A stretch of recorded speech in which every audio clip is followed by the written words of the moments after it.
Tamang awit lang naman ang ating bida habang iniisip na mananatili si Yoshi sa kanyang higaan ng maghapon dahil sa kanyang nakita, dahil nais lang naman ito na malaman ang kanyang pangalan. Habang si Yoshi naman ay patuloy pa din sa pagbibigay ng negative emotion at nanginginig pa din ito, dahil hanggang ngayon ay hindi pa din mawala sa isip niya ang nakita niyang malaking sibat ng ating bida. Hanggang sa ilang sandali pa ay narinig nila ang sigaw mula sa labas at hinahanap kung nasaan ang mga nagtatrabaho sa warehouse, kaya naman mabilis itong bumangon at nagtungo sa labas. Isang truck naman ang pumasok sa warehouse at sa pagbaba ng lalaking ito ay iniisip niya kung nasaan si Yamada dahil dapat daw ay sinalubong na siya nito. Nang makita nga niya si Yamada ay nagulat ito sa kung bakit ngiting gago ang ating bida, na iniisip lang naman na papatayin niya ito pag nakahalata ito sa kanyang pagpapanggap. Inabot nga nito ang listahan ng mga resource na dala nila at sinabing mas mainam kung sa unahan ng warehouse niya ito ilagay dahil gagamitin ang mga ito sa ginagawang underground base sa malapit. Habang iniisip nga ng ating bida na malapit nang magbukas ang ginagawang underground base, sakto namang dumating si Yoshi at binati nito si Uchida. Natutuwa naman ito nang makita niya si Yoshi sabay tanong sa kung bakit nandito ito, at sinabi nga nito ang pangyayari kung bakit siya napunta sa warehouse na ito. Pero sinabi naman ni Uchida na pag nag-breakthrough siya sa C-rank ay siguradong ibabalik siya sa dati niyang pwesto. Habang pinapakinggan nga ng ating bida ang usapan nila ay iniisip nito na masyadong mahalaga sa kamisyo ang mga D-rank na pangkaraniwan lang naman sa kanilang bansa, kaya masyado daw mahina ang kamisyo. Sinabi nga ni Kalbong Yoshi na malaki ang pinsala na idinulot ng 9th Dragnet sa kamisyo ngayon at madami umanong na bakanteng pwesto. Kaya naman sinabi daw ni Takashima na basta mag-rank up siya sa A-rank at maging C-rank naman itong si Kalbo ay siguradong magkakaroon sila ng pagkakataon upang maging leader o pangunahan ng organisasyon ng kamisyo.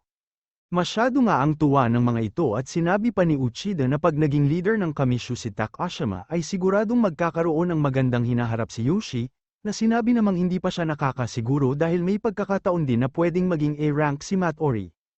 Iniisip nga ng ating bida na nalalapit na ang pagpili ng kamisyo para sa mamumuno sa kanila, at itong si Matori at Takashima nga daw ang magkatanggali sa pwestong ito, pero nagtataka ito sa kung bakit nag-a-apura ang kamisyo na magkaroon ng A-rank, pero dahil nga daw siguro ito sa masyado na silang nahihiya at nanliliit kumpara sa ibang organisasyon at sila nga lang ang walang A-rank.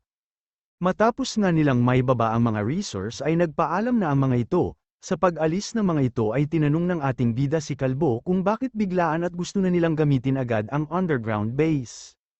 Napatingin nga ito kay Yoshi nang sinabi nito ang dahilan ng biglaan at pagmamadaling gamitin ang underground base. Ito nga daw ay dahil sa 9th Dragnet nagdulot ng kaguluhan sa kanilang lugar at base kamakailan lang, at dahil din dito ay may mga bagay na kailangang mailipat o madala sa mas ligtas na lugar.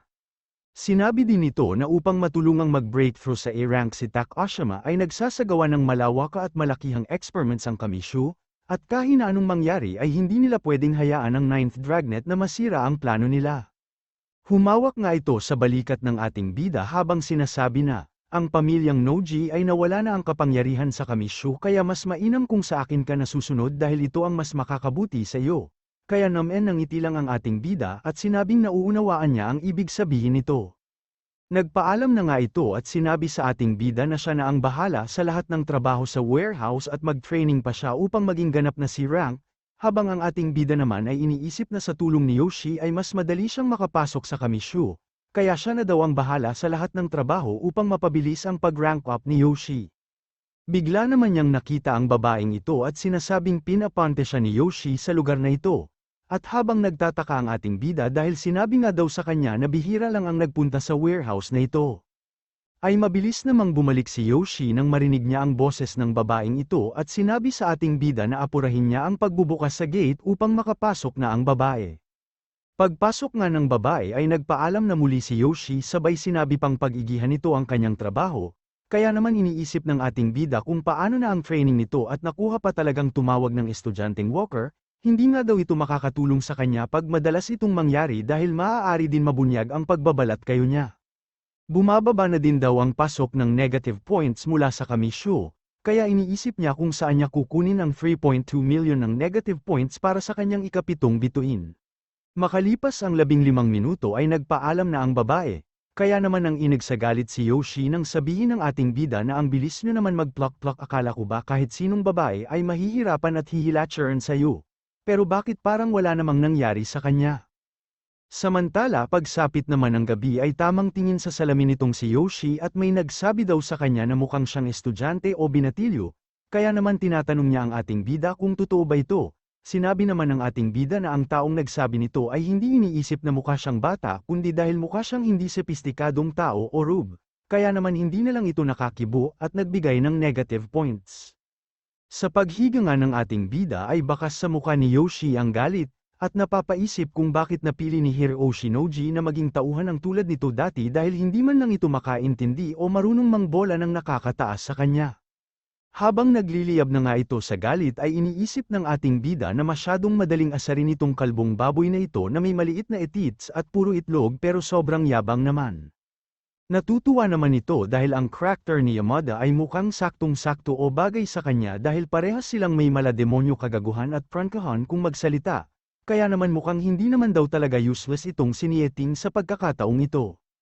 Makalipas ang ilang araw habang kasalukuyang nag-meditate si Yoshi, ay nagulat ito nang sabihin ng ating bida na madaming sasakyan ang parating at tinatanong kung sino kaya ang mga ito. Habang nakatanaw nga ang mga ito sa mga sasakyang parating ay sinabi ni Yoshi na sasakyan ito ni Kuramaya, kaya umayos ka. Ang lalaking ito nga mula sa nauunang sasakyan ay si Kuramaya. Pagpasok at pagbaba nito sa sasakyan ay mabilis na lumapit si Yoshi dito upang tanungin kung ano ang sadya nila sa warehouse, pero inutusan lang niya ang kalbong Yoshi upang dalhin sa garahe ang mga truck na ito at ingatan ang resource na nilalaman nito.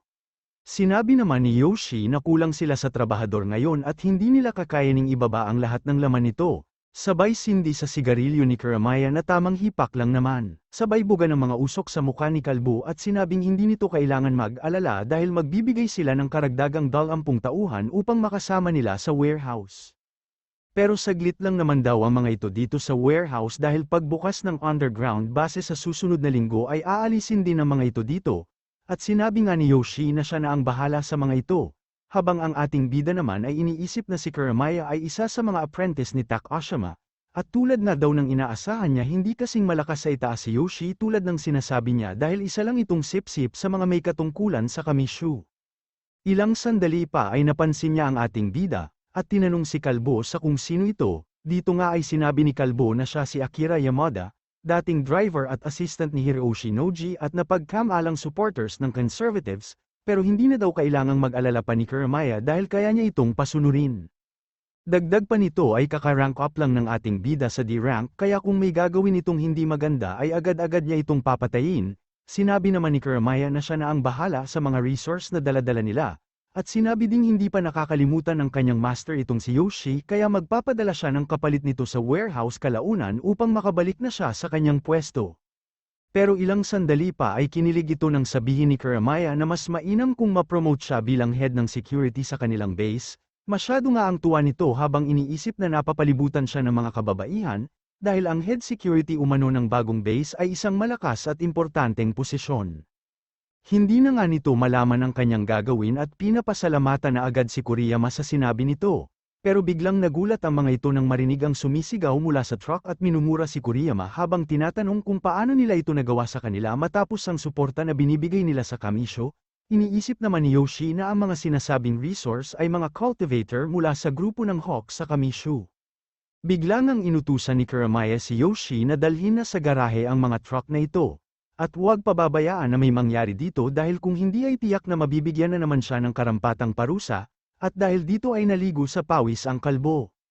Habang paalis nga si Kuramaya ay sinabi niyang siya na ang bahala sa lahat, sa pag-alis naman nito ay iniisip ng ating bida na alam niyang gustong magsigawa ng sacrifice ceremony ang kamisyo upang magkagawa sila ng A-rank, pero hindi niya daw inaasahan na masyado ng baliw ang mga ito, dahil ginagamit nila ang sarili nilang mga tauhan sa experiment na ito at bilang sacrifice sa gagawin nilang ceremony. Ang utak ng tao nga daw talaga ang pinaka-nakakatakot na bagay sa mundong ito, lalo kung mayroon silang kapangyarihan na gawin ang lahat ng naisin nilang gawin. Bigla namang hinawakan ni Yoshi ang mga balikat ng ating bida, at sinabing wala tayong alam sa pangyayari o nangyayaring ito at sinusunod lang nating ang utos ng mga nakakataas sa ating, huwag mong kakalimutan ang iyong posisyon, maliwang ba? Sabay mabilis na tinulak ang ating bida at oras na umano ng trabaho dahil ang mga resource na laman ng truck ay hindi na makapaghintay. Pagbukas nga nila sa pintuan ng truck ay tumambad sa kanila ang mga cultivator na laman nito. Habang masama ang tingin ng mga ito sa kanila ay dumating ang isang lalaki at sinabing oras na para bakunahan ang mga ito. Ipinakita nga nito ang pangbakuna sa mga cultivators na ito at ayon kay Yoshi ay mga special na anesthetic ito na ginawa ng Kamishu. Ayon kay Yoshi ay kamangha-mangha ang epekto ng gamot na ito dahil maging ang mga cultivator ay nanghihina pag natuturukan nito pero hindi naman daw naapektuhan ang cultivation power nila. Sinabi pa nga ni Yoshi na kailangan nilang bakunahan ang mga resource na ito kada 24 oras at siguradong mananahimik na ang mga ito matapos mabakunahan. Habang ang ating bida naman ay hindi makapaniwala na resource o bagay ang turing nila sa mga taong ito, sinabi naman ng lalaking ito na matapos ang 3 bakuna ay mag-uumpisa ng masanay at ma-resist ng katawan ng mga ito ang gamot, kaya sa mga susunod na araw ay kailangan nilang bakunahan ang mga ito kada 12 oras. Sinabi nga ni Yoshida sa mga kasamahan nila na tandaan nilang pang 2 bakuna na ang ginawa nila sa mga ito, at pag nagka-problema sa mga resource na ito ay siguradong buhay nila ang magiging kabayaran, habang ang ating bida naman ay iniisip na alam din ng mga ito kung ilang oras at ilang beses mababakunahan ang mga cultivator bago magsimulang ma-resist ng mga katawan nito ang gamot, kaya hindi ito makapaniwala sa kung ilang cultivator na ba ang pinag-eksperimentuhan nila nito. Samantala napansin naman ni Yoshi na seryoso ang ating bida, kaya sinabi nitong pabayaan na natin sa mga irangk ang trabaho dito, pero tinanong ng ating bida kung paano ang direktang utos sa kanila ni Kuramaya. Sinabi naman ni Yoshi na masyado kang tapat, mga D-rank tayo at bigatin sa organisasyon ang kailangan lang natin ay makontrol ang sitwasyon at pabayaan ang mga I-rank na magtrabaho para sa atin, dagdag pa nito na mukhang nag-enjoy naman ang mga I-rank sa ginagawa nila habang binubagbag ang mga D-rank na gagawing sacrifice sa ceremony. Iniisip nga ng ating bida na hindi ka panipaniwala ang takbo ng utak ng Kamisho, at masyado na daw nilagpasan ng mga ito ang linya o limitasyon nila kung saan ang bawat Hawks na miyembro ng Kamisho ay tila mga demonyo na sa paghahangad ng mas malakas pang kapangyarihan. Sinabi nga ni Yoshi na ang mga I-rank na ito ay magalang at nirerespeto pa sila ngayon pero pag dumating yung panahon na babagsak sila ay siguradong ganito din ang mangyayari at magiging ugali ng mga I-rank na ito sa kanila. Kaya naman daw hindi kailangang tratuhin ng maayos ng ating bida ang mga I-rank na ito dahil si Yoshi daw ang boss ng ating bida. Kahit pabugbugin at sampilin niya ang mga I-rank na ito ay siguradong hindi sila kikibo. Bigla namang nangiti ang ating bida habang tinatanong kung totoo ba ito, at sinabi nga ni Yoshi na totoo ang sinasabi niya. Kaya naman nagulat si Yoshi sa kung ano ang gagawin ng ating bida nang mabilis itong nagtungo sa mga ito. Isa-isa nga niyang sinampal ang mga I-rank na ito kaya naman sunod-sunod na naman ang pasok ng negative emotion sa ating bida. Habang si Yoshi naman ay hinawakan ng kanyang kamay at sinabing nagbibiro lamang siya. Sumakit nga ang ulo nito habang iniisip kung bakit niya nakuhang magbiro sa taong tulad ng ating bida, at kung bakit umano nito kailangang paniwalaan ang lahat ng sinasabi niya. Samantala galit na galit naman ang mga I-rank na ito sa ating bida, pero mabilis yumoko ang mga ito sa paglingon niya. Hindi nga ito makapaniwala na wala man lang sinabi ang mga I-rank na ito kahit na isang salita sa ginawa niya. Samantala habang tahimik nga sayal ang lahat ay nakatanggap naman si Yoshi ng tawag mula kay Kuriyama. Kaya sinabihan niya ang mga ito na mapapaaga ang pagbubukas ng underground base at ang lahat ng resource sa warehouse na ito ay kailangang dalhin agad sa bago nilang base. Habang sinasabihan nga ni Yoshi ang mga I-rank na ito sa kung ano ang dapat nilang gawin, ay bigla namang naisip ng ating bida na magkakaroon siya ng pagkakataon upang magtungo sa bagong base ng Kamisho, at ito na nga daw ang pagkakataon niya upang muling maka-earn ng negative points. Ilang sandali pa ay dumating na nga ang mga truck na magdadala ng mga resource sa bagong base ng Kamisho, ayon na sa ating bida ay 20 at 7 truck ang mga ito kaya hindi niya lubos maisip kung gaano kadami ang resource na kailangan nilang ilipat. Samantala ang 19 namang truck sa likuran ay madami umanong bantay, at ang ibig nga nitong sabihin ay importanteng bagay ang laman ng mga ito, kaya naman iniisip niya kung dapat na ba siyang tumigil sa pagbabalat kayo niya at nakawin ang lahat ng laman nito. Tutal ay hindi naman siya kayang talunin ng mga mahihinang nilalang mula sa Kamishu. Pero naisip niya na ang Kamishu nga pala ay resource din ng turing sa mga tao at paano umano kung ang laman ng mga truck na ito ay puro tao o cultivator at hindi naman siya interesado upang maging tagapagligtas lang ng mga ito matapos mabisto ang kanyang pagbabalat kayo. Mabilis nga itong umatras at sinabing mas mainam kung maghihintay na lang muna siya. Dahil alam naman na niya kung saan ang posibilidad na pinaglagyan ng mga kayamanan ay maaari niyang kunin ang mga ito sa anumang oras. Napa-atras din naman si Yoshi nang makita niya ang mga lalaking ito, sinabi nga niya na lahat ng resource ay nasa truck na at maaari na silang umalis anumang oras, habang si Kuramaya naman ay sinabing ikarga na din ang lahat ng laman at kagamitan sa warehouse dahil aalis sila sa loob ng 3 oras. Dagdag pa nito na mas mainam kung maglalaho din ng parang bula ang warehouse na ito sa pag-alis nila. Samantala habang nakatingin si Kuriyama sa ating bida ay pinaimbestigahan daw niya si Yamada at nalaman niyang naging matapat itong assistant ni Noji dati, at dahil namatay ang assistant niya sa laban nila kay Takuma ay iniisip daw nito na kunin ang ating bida upang kapalit ng kanyang assistant. Sinang-ayunan naman ito ni Yoshi, at sinabing pag tinulungan niya ang ating bida habang nasa mahirap itong sitwasyon ay siguradong magpapasalamat ito at magiging tapat sa kanya. Kaya naman sinabi ni Noji na tawagin ito ang ating bida upang makausap niya. Pero bago makaalis si Yoshi ay humingi si Kuramaya ng pasensya sa kanya dahil kukunin nito ang tauhan ni Yoshi sa kanya na si Yamada o ating bida. Sinabi naman ni Yoshi na wala umanong problema at karangalan niya ang makatulong kay Kuramaya. Pero iniisip nito na hindi niya akalaing mapapansin ni Kuramaya ang ating bida at nanaisin na maging assistant niya. Masyado daw itong maswerte, sinabi nga nito sa ating bida na nais siyang kausapin ni Kuramaya at sana wag niyang kakalimutan si Yoshi sa hinaharap, kaya naman napapaisip ang ating bida sa kung anong nais sabihin sa kanya ni Kuramaya, at kung bakit ang kalbong ito ay biglang naging mabait sa kanya.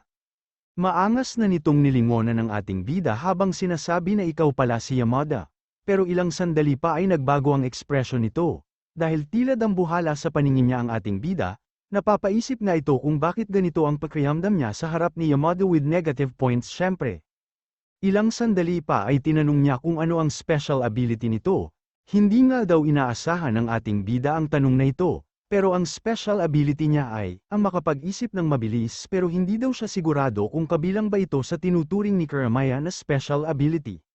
Iniisip na nga lang nito na hindi ba dapat ay samantalahin na nito ang pagkakataon upang ipakita ang kanyang abilidad at magkaroon siya ng reason upang i-recruit niya ito, at kung hindi daw kaya sila pwedeng magkaroon ng normal na pag-uusap dahil tila naiirita na ito sa ating bida. At dahil mabilis nga daw siyang mag-isip ay tinanong ni Kuramaya ito kung ano ang sagot sa 1921 multiply by 1921, at mabilis ngang sumagot ang ating bida sinabi niya na 131. Kaya naman hindi makapaniwala ang dalawang ito dahil kung naririnig daw ng math teacher ang sagot ng ating bida ay siguradong tinamaan na ito. Sinabi nga ni Yamada na mali ang kanyang sagot, at sinabi naman ng ating bida na alam niyang mali siya pero ang punto umano ay sumagot siya ng mabilis. Kaya naman bumaliktad ang mga ito at napatanong kung ano ang importansya ng bilis kung mali naman ang kanyang calculation. Ilang sandali pa ay ramdam pa din ito ang mental damage sa kanya kaya naman inutusan niya si Yoshi na ilayo na sa kanya ang ating bida, iniisip nga nitong si Yoshi na hindi na interesado si Kuriyama na kunin bilang assistant niya si Yamada. Paglayo nga nila ay sinabi ni Yoshi na kung ayaw niyang magtrabaho para kay Kuramaya ay hindi niya dapat ito tinanggihan sa ganitong paraan, dahil siguradong pag-iinitan siya nito. Iniisip naman ng ating bida na hindi siya professional na spy kaya siguradong mabibisto ang pagpapanggap niya pag nagtrabaho siya kay Kuramaya. Pagkalipas ng 3 oras ay natapos na ang mga ito sa pagkarga ng resource sa mga truck, dito ay tinanong ng ating bida kung totoo bang gagamitin na nila ang bagong base upang maiwasan ang pag-atake ng 9th Dragnet, pero nabalitaan niya daw na isa itong Earth-type Awaken kaya malamang na madali itong makakapasok sa underground base nila. Pero sinabi naman nito na special daw ang disenyo nito dahil ang outer layer ng base ay gawa sa 3 metrong kapal ng bakal, kaya naman hindi magagamit ng 9th Dragnet ang abilidad niya dito. Nangiti nga lang ang ating bida habang iniisip na sa kasamaang palad ay hindi siya isang Earth-type Awaken, masyado nga daw nag-effort ang Kamisho upang mapigilan siya sa pag-atake na pwede niyang gawin, pero sa pagkakataong ito ay sila pa mismo ang magpapapasok sa kanya sa kanilang base. Kaya pag nalaman daw nila ito kalaunan ay siguradong paldo na naman siya sa negative points. Ilang sandali pa ay paalis na ang mga ito, kaya naman excited na ang ating bida na makita at mapasok ang bagong base ng Kamisho.